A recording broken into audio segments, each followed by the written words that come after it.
Chapter 27 Bhadrapad Krishna Chaturthi Vrata. Om Shri Ganeshaya Namaha. Dasharatha said to Vasishtha, O Muni, please tell me now the fascinating glory of Bhadrapad Sankashti Krishna Chaturthi. I am not content after listening to these legends which explain the essence of all. Vasishtha replied, in the province of Dravida, there lived an illustrious king named Veerasana. He was an acclaimed and able statesman and sovereign of the world. King of other provinces paid taxes. His kingdom was famed for excellent governance. He was righteous, protected his subjects, was devoted to his subjects, and made them happy. He disliked that anyone in his kingdom should be faced with scarcity of food. He strived to look after the welfare of his subjects as if they were his progeny. Unfortunately, he did not have any children of his own. In order to beget a son, he performed various homas and japas.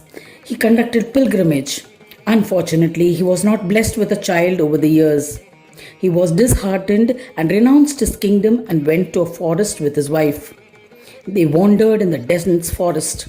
He was famished and without food and collapsed.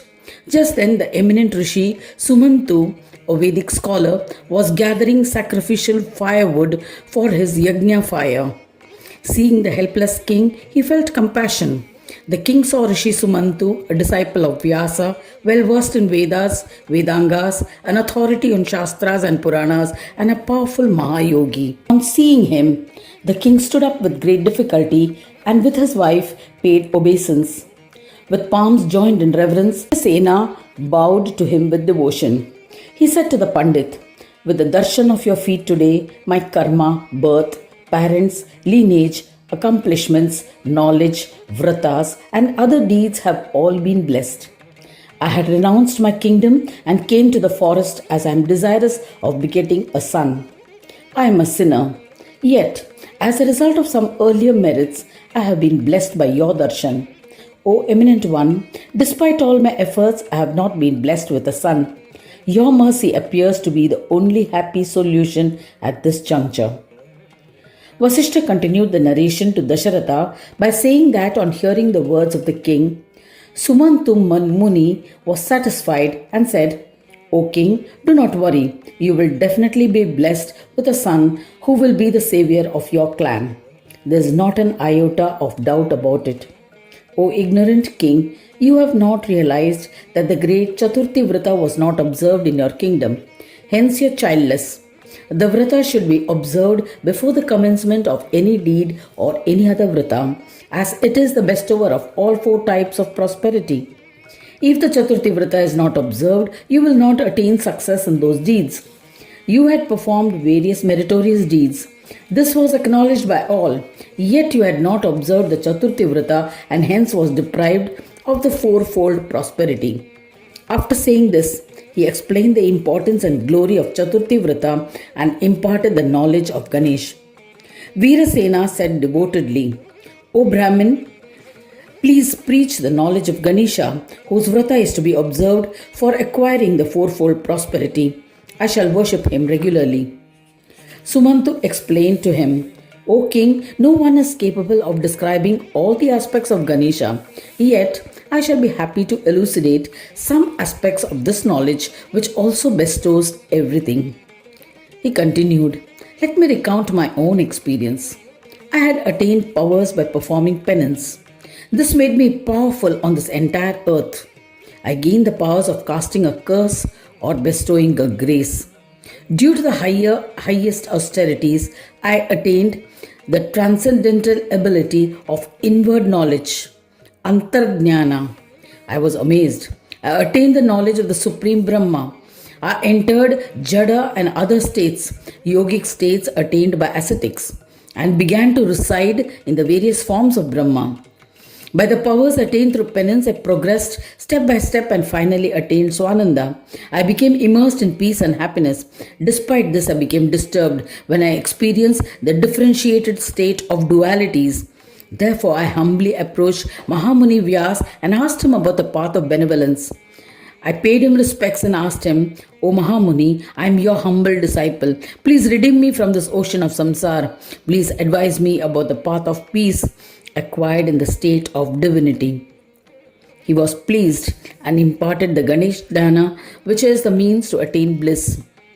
Maharishi Vyasa said, O son, I shall instruct you on the absolute form of bliss and the form of Supreme Brahma. Ganesha can be comprehended by the practice of yogic meditation. Brahma exists in two forms, Swata Uttana and Parata Uttana, awakened by self and awakened by an other. When these two forms become undifferentiated, Asat Swananda is created. When the nectarous Sadrupa form is merged with it, then from the undifferentiated form of these both is created Swaswarupa and Swananda is created. The form that is different from these three yet connected with them is the Avyakta Brahma form.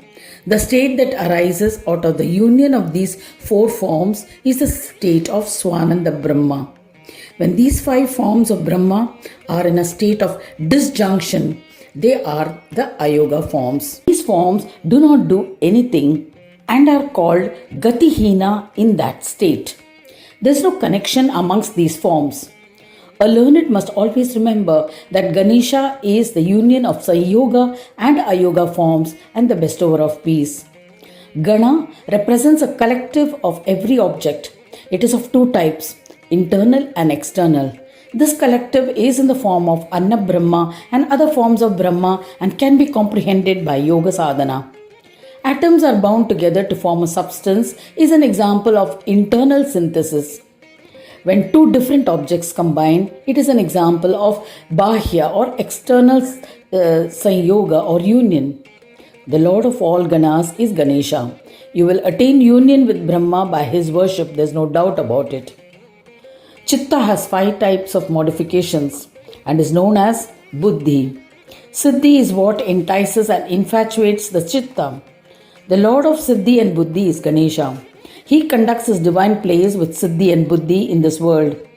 When the fivefold tendencies of the Chitta are restrained, one attains the Lord who is the bearer of Chitta. O son, Vedas have referred to the bearer of Chitta as Chintamani. Therefore, forsake the fivefold tendencies of the Chitta. The Lord of Siddhi and Buddhi is in this world. When the fivefold tendencies of the Chitta are restrained, one attains him who is the bearer of Chitta. O son, Vedas have referred to the bearer of Chitta as Chintamani. Therefore, forsake the fivefold tendencies of the Chitta which is subject to infatuations, and you will become Chintamani. Having expounded thus, he initiated me into the single-syllabled Ekakshara mantra of Ganesha with the prescribed rituals. After bowing to him, I returned to my ashram. O king, I then chanted the Ekakshara mantra with faith and meditated on Ganapati. Within a short span of time, I attained peace. Yet, I continued puja of Ganaraja with devotion. Then, Vignaraja granted me his darshan. Seeing Ganesha, I was surprised. Overjoyed, I bowed repeatedly and performed his puja. I recited stotras from the Atharva Upanishads in his praise. Granting his devotion as his grace, Ganesha disappeared. Since then, I became a Ganapatya and worshipped Ganapati regularly with reverence. If you worship him, you will be blessed with upliftment. After elucidating this, Sumantu initiated King Veerasena into the Sodasakshara mantra of Ganesha with the ordained rituals and disappeared. The astonished king and his wife bowed to him and returned to the kingdom. Thereafter, on the first Sankashti Chaturthi of the month of Bhadrapad that followed, the king and all his subjects observed the Vrita. Thereafter, the Vrita was popularized in the kingdom. So, all the subjects observed Shukla and Krishna Chaturthi Vritas. Due to the merits earned by observing the Vrita, the king was blessed with a son. Everyone in the kingdom became healthy and free of diseases. When the king grew old, he handed over his kingdom to his son and retired. He engaged in the worship and meditation of Ganesha. In the end, he ascended to Swanandaloka and merged with the divine. Similarly, his subjects were uplifted by the merits earned from observing the Vrata and became one with divinity.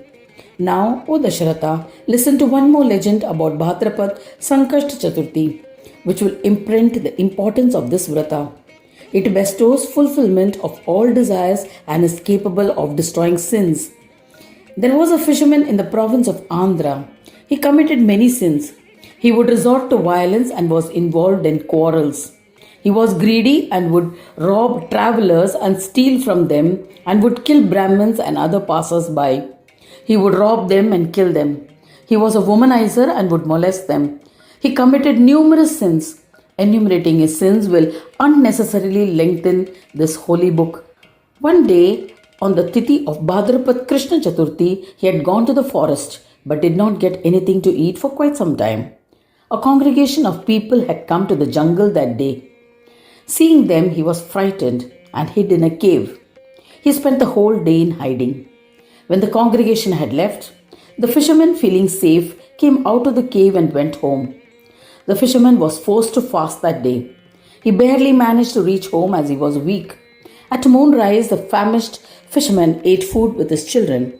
The next day, on Panchami, a snake bit him and he died. The Dutas of Ganaraja took him to Swanandaloka. After taking darshan of Ganesh, he merged with the divine. He had observed the Vrata in ignorance and without any accompanying rituals as ordained. Yet he was successful. What I can comment on this?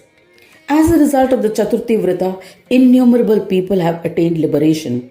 Such is the glory of Bhadrapad Sankashti Chaturthi. Those who read or listen to it will be blessed with fulfillment of their wishes. Thus ends the 27th chapter titled Bhadrapad Krishna Chaturthi Vrata in the 4th Khand of the Purana Upanishad Srimad Mudgal Puran, describing the legends of Gajanana. Dedicated to Sri Gajanana. End of chapter 27.